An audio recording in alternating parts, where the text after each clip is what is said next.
সেদিন আপনার ইচ্ছা করতে হবে না। আপনি আজকে মসজিদে গিয়ে একবারও সেজদা দেন না, মসজিদের মুসল্লিয়ানে কেরাম আপনাকে চিনে না, মুসল্লি হিসাবে চিনে না। একদিন এমন সময় আসবে যেদিন মাইক দিয়ে এলান হয়ে যাবে উমুকি আর নাই, মসজিদের মাইকে আপনার নামের এলান হয়ে যাবে। সেদিন আর সুসংবাদ হবে না, শোক সংবাদ হয়ে যাবে।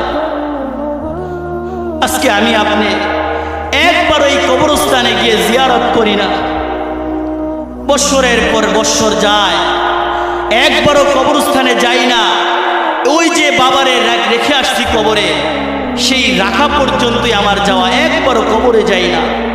এমন একদিন আসবে যেদিন কবরে আপনার ইচ্ছা হবে না যেতে, তবুও আপনাকে অনিচ্ছাবশত আপনাকে দৌড়ে বেঁধে গোসল করিয়ে আপনাকে কাপড়ের কাপড় দিয়া পেঁচাইয়া, শুধু আপনাকে পেঁচাইয়া নিয়ে যাবে না, আপনার মাথার মধ্যে বাঁধবে